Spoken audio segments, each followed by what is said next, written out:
Welcome to the Mike Litton Experience podcast. Mike has over 31 years experience in real estate, finance, and investing. He's passionate about being a father, a teacher, a realtor, an investor, and a leader. Everyone has a story, and our passion is to help them tell it. And now, introducing the host of the Mike Litton Experience, Mike Litton. So what can you expect from the Mike Litton Experience? You can expect stories that will inspire, motivate, advice that will sharpen your focus, and expert information on real estate, finance, and market conditions. Devastated. And so they come over to me and they're like, we don't really need to talk. He already told us to call him in 2 years. Okay. Well, why did he say that? And they said, well, this happened, I said, okay, well, here's the thing. There's a little known FHA guideline that says that if you've had a bankruptcy, both of them had bankruptcies, by the way, they were brother and sister. Her husband had died at 32 of an aggressive form of cancer, left her with 2 babies. He had gone bankrupt because he was a mechanic with Southwest Airlines and he'd been giving his sister his checks so that she could afford to be in the hospital with her husband while he was dying. She ended up with $800,000 in hospital debt. They declared bankruptcy. It had been discharged just a little bit over 6 months from that date. And I said to them, listen, if it's something beyond your control, there's a little known FHA guideline that says that you can be considered for a manual underwrite. If you're willing to give this a shot, I'm willing to give it a shot. Do you know 2 weeks later we had them approved? Okay. This is the kind of stuff I'm talking about. This is the kind of stuff that I've done for 31 years, okay?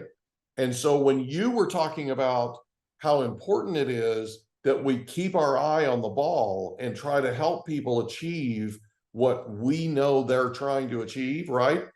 Instead of judging and all that kind of stuff, just stay in curiosity. That absolutely rang true for me, okay? And what I wanted to share with you too, you're on my podcast, of course, but what I wanted to share with you too is I'm writing a book, my first book on home ownership. And the reason I'm doing it is something you actually mentioned in our course, which was that millennials have some PTSD to an extent as it relates to real estate because they were children back during the Great Recession, okay? So I literally have identified my ghostwriter who has written and published over 40 books. We start next month on my first book on home ownership. And we're literally taking the case, David, to millennials as to why owning a home needs to be part of the American dream again. It builds generational wealth. Absolutely. And we're going to show them step by step how to buy a house. We're going to show them how to finance a house. We're going to show them what they do if life throws them a curveball and they need to do a short sale, or they need to do a deed in lieu thereof, or they need to do, okay? We're going to go through everything. We're going to go through FICO scores. We're going to teach them how to win at the FICO game. So you understand that, right? When the student's ready, the teacher will appear. You were absolutely preaching to me and it was perfect, okay? I got so fired up I couldn't sleep that night. I'm not joking. So I really want you to understand from the bottom of my heart how much I appreciate what you do and the spirit with which you do this, okay? And I would love to interview you if you have time for this book. I would love to have you be a part of it if you have time. Sure. But I wanted to share with you that you're reaching more people than you realize, okay? And I want you to keep it up. I want you to keep doing what you're doing because it's important, okay? I mentioned to you that I was in the Western Loan Production Conference. I did a panel discussion for Fannie Mae. The reason I did that was because back in the day, back then, automated underwriting had just come out earlier that year.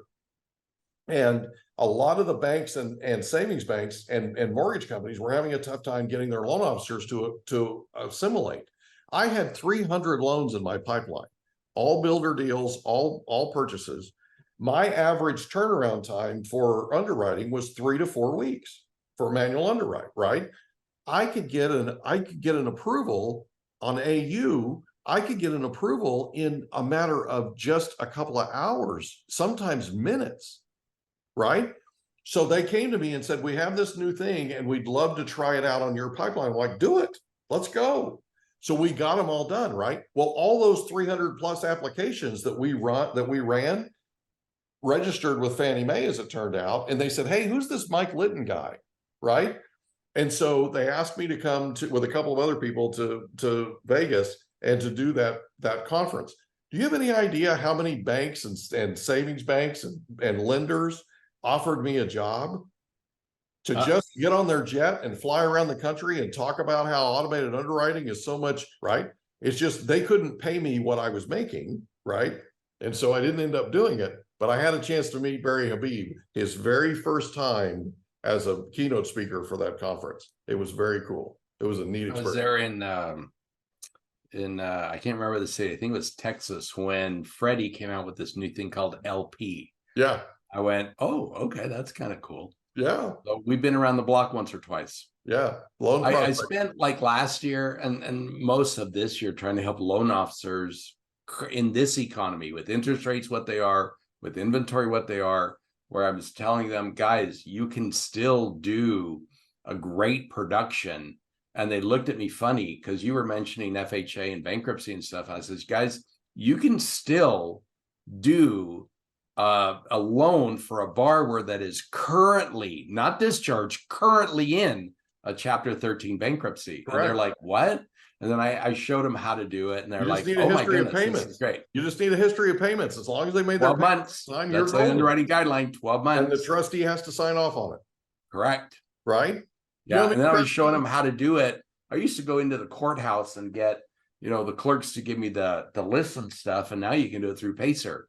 Yeah. And they're like, how do you do this? Yeah. So some people will take it and run with it. It is work. And some people are like, well, but that's okay. That's okay. Well, this is the time right now for loan officers and realtors to gain market share. And there are so many of them that are just looking at me like I'm from Mars when I tell them this. Okay. But I've been doing this. You and I have been doing this for so long. We've been through recessions. We've been through situations like this. I started when rates were at 18%. Right now, everybody is kind of like, oh my goodness, rates are so high. Yeah. Please, 7% is not bad. Exactly. Right. When I got started, we were 9.5. They just come down from 10 and everybody was panicking because they were 10 6 months ago, So it's crazy. So here's what I wanted to ask you. You're traveling around the country and you're educating and you're helping these loan officers, right? What's your favorite thing about doing that? I think I know the answer, but I wanted to ask. You go first. What do you think the answer is? Well, I think I know you well enough now to know where you're coming from. All of everything that the impression I get is that it's from your heart. Okay. And our industry, and I'm talking realtors too, realtors and loan officers can get a little jaded. Okay. And it's tough because you do, in my case, I've done a ton of volume over the years, and you get sort of in this box, and the box is that you come across a loan that's a challenging loan and you don't give it the kind of attention that you should give it, right? It's kind of like my colleague on that story I told you, handed them a card and said, call me in 2 years. Okay. That was the easy road. That was the, slough them off kind of thing. And I believe that you're doing this, and I truly believe this, that this is from your heart and you're trying to help them to an extent reset and remember what it was, why it is that they're in the business. You're close. I like when the light bulb goes off and they figure it out. Yeah. And then they go, oh my goodness, I can do this. Yeah. And so, depending on when you were in one of my classes, when Fannie came out and said, okay, if it's an ADU, you can use the income from the ADU. And I'm sitting in class going, so do I need like 1040s to show, they pay taxes on it? And Freddie goes, no. And I go, well, so they're buying something where the people were in an ADU before, and I can show lease and I can show payments, and they go, no. And I said, are you suggesting that they haven't bought the house yet, but they could buy the house that had an ADU and put somebody in it, but yet count that revenue, that income for qualification purposes? Right. And the Freddie person says, you got it. What? Yeah. And so, when going back to the beginning of the interview, when you stop learning, when you stop, you're done. Yeah. And so, you mentioned a friend of yours having passed away. Unfortunately, I'm going through that process right now. I had cancer before. I beat it. It found where I was hiding. And now I have cancer again. I'm sorry. And so the reason I delayed us visiting today is because that's the time I come back from the hospital, undergoing my cancer treatments. Oh my gosh. And I'm so, sorry. so I may, Mike, take a little bit of time to work on my health so I can come back and hopefully help more people.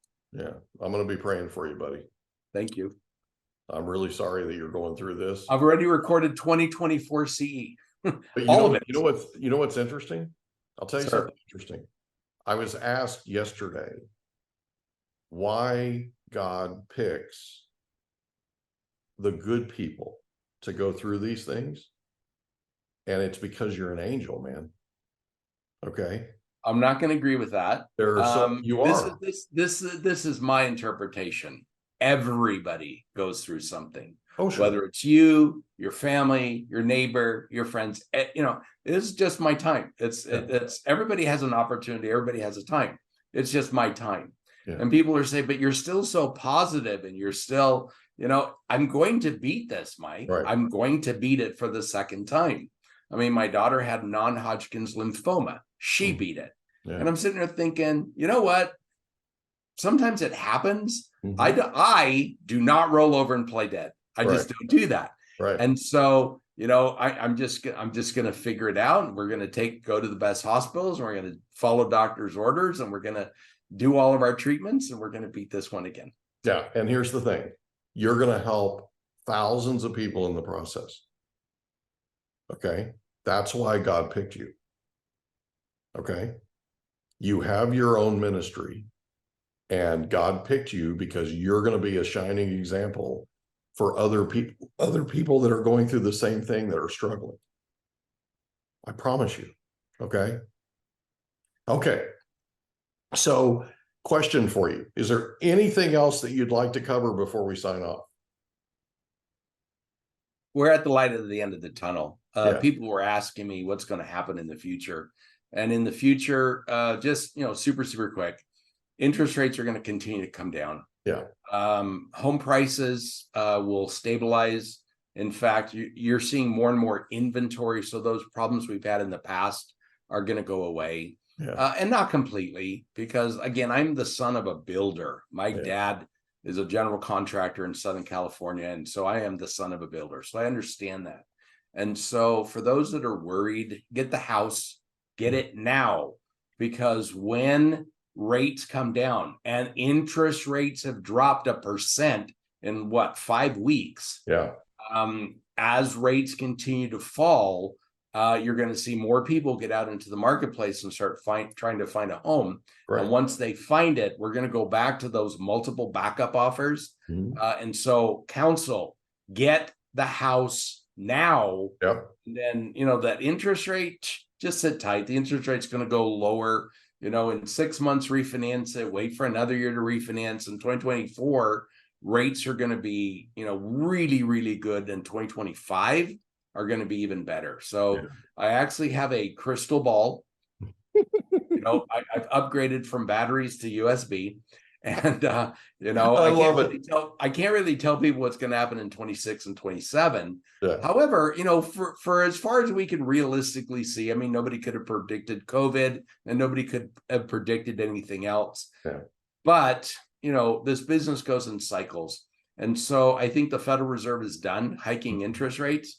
I do not agree that they're going to start cutting rates, because they've signaled that they're not. So what happens normally is there's normally between, I don't know, about 175 basis point spread between, 10 years and 30-year fixed interest rates. Right. And right now, as the last time I checked, it was about 280 basis points, meaning it's really, really fat. Right. And why lenders did that is they were practicing self-defense. They had no idea how high and how fast the Federal Reserve was going to raise rates. But now that, they're pretty much done, you're going to start to see that spread collapse. And so do I see sixes in 2024? Absolutely.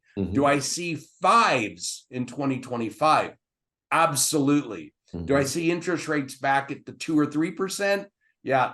Again, my crystal ball doesn't go out that far. I'm going to say I don't think so. However, I could be surprised. We'll visit again in a year or two or whatever. And then I'll give you further predictions on there. So inventory will rise, interest rates will drop. Unfortunately, some good people are going to lose their jobs because you're seeing unemployment go up. We're going to get inflation under control. Chairman Powell doesn't believe that it'll happen in 24. He's sitting there thinking in 2024 we'll get to 2.5%, 2% in 2025. Everything for this mortgage industry looks really, really good in the next 6 months, 12 months, 18 months, 24 months. I'm with you. I have a question for you. Is it a hard one? It is. Sorry. Oh, good. So you're familiar with what we call the balance sheet, right? Yes, sir. Okay. So the Federal Reserve has been calmly, quietly liquidating the balance sheet. They've been letting the bonds expire. Do you think there's a possibility that sometime next year they start buying bonds again? No. Okay. Notice I took a long time to think about that. I know. I'm with you.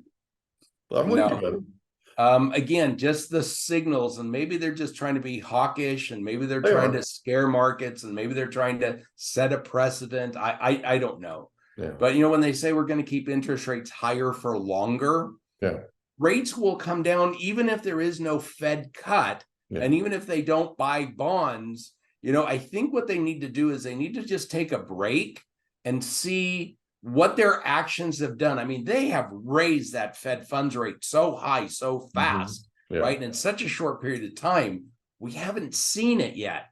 So could they? Sure, they could.